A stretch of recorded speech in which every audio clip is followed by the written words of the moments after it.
नमस्कार, स्वागत है आप सबका। आप देख रहे हैं जनतंत्र लाइव और मैं आपके साथ कृपा। आज के बुलेटिन की शुरुआत करने से पहले आइए नजर डालते हैं अब तक की सुर्खियों पर। अलीग में अंबेडकर जयंती पर निकाली भव्य शोभा यात्रा। मथुरा गांव अलीग में बाबा साहब डॉक्टर भीमराव अंबेडकर की जयंती पर 2 दर्जन झांकियों के साथ शोभा यात्रा धूमधाम से निकली गई। इसका शुभारंभ क्षेत्रीय विधायक मेघश्याम सिंह ने बाबा साहब के चित्र पर माल्यार्पण कर किया। इस अवसर पर उन्होंने कहा कि भाजपा के शासन में पार्टीगत, सरकारी और निजी तौर पर बाबा साहेब के कार्यक्रमों में बढ़ चढ़कर हर पदाधिकारी साथ है। बाबा साहब ने देश के हर नागरिक को संविधान की छत्रछाया दी है। उनके संविधान से ही हर शोषित को न्याय मिल रहा है। समाज का हर व्यक्ति उनका ऋणी है। हमें कमजोर, पिछड़ों का साथ देकर उनके सपनों को साकार करने का संकल्प आज के दिन लेना चाहिए। शोभा यात्रा में नाना प्रकार की आकर्षक झांकियों के अलावा मातृशक्ति ने भी पथ संचलन किया।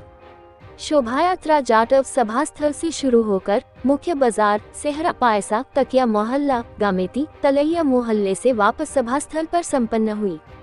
शोभा यात्रा में पूर्व प्रधान मुनीश स्वरूप, प्रधान प्रतिनिधि गौरव रावत, भाजपा जिला प्रतिनिधि दिलीप कुमार यादव, महेश सैनी, एडवोकेट अंजलि सैनी, पूर्व प्रधान अभिमन्यु सैनी, हुकमचंद सैनी, दिनेश सैनी, होशियारी सैनी, मंडल उपाध्यक्ष कपिल सेठ, रामनाथ उर्फ चेंटा सहित हजारों लोगों ने बढ़ चढ़कर भाग लिया।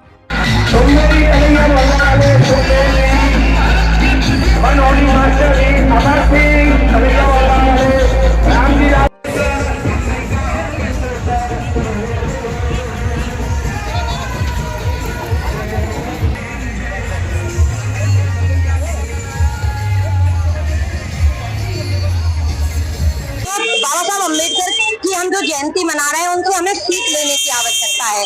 लोगों ने बाबा साहब अम्बेडकर को दलितों तक सीमित करके रख दिया, जबकि ये सबसे बड़ा झूठ है। सच ये था कि बाबा साहब अम्बेडकर अगर दलितों के लिए मुक्तिदाता थे तो महिलाओं के लिए भाग्य विधाता थे और ओबीसी के लिए मसीहा थे। अगर जिससे हम बात करें वोट के अधिकार की, तो बाबा साहब ने अपने संविधान में महिलाओं को जिस समय वोट का अधिकार दिया था, उस समय स्विट्जरलैंड जैसे देश ने 1971 में महिलाओं को वोट का अधिकार दिया।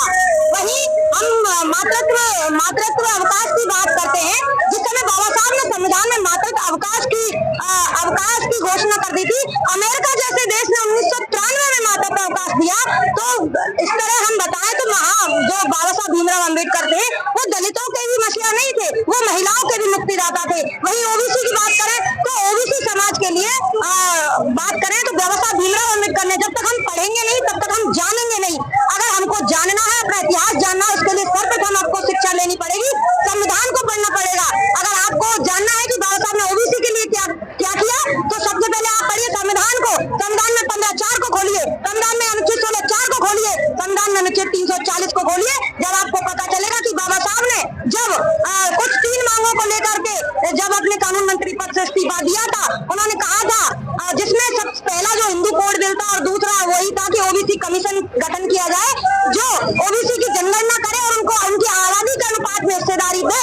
जब तत्कालीन सरकार ने इस बात को नहीं माना तो बाबा साहब भीमराव अम्बेडकर ने क्षुब्ध होकर के कानून मंत्री पद से इस्तीफा दे दिया। तो आज के वर्तमान समय में हमें सोचना होगा कि बाबा साहब से प्रेरणा लेकर इस युवा को, जो इस भारत की रीढ़ है 66% आबादी युवाओं की, और बाबा साहब से प्रेरणा लेकर के, क्योंकि बाबा साहब कोई मात्र एक नाम नहीं है, बाबा साहब एक ज्वाला है जो हर अन्याय के खिलाफ लड़ने वाले के दिल में धड़क रही है। बाबा साहब एक विचार है, बाबा साहब एक नारा है जो हर उस व्यक्ति के मन में है जो समानता चाहता है। तो हमें क्रांति लानी होगी बाबा साहब के नाम से, जो नफरत नहीं प्रेम का संदेश देती हो, जो तोड़ना नहीं जोड़ना जानती हो, जो हर प्रत्येक व्यक्ति को साथ लेकर के चलना जानती हो।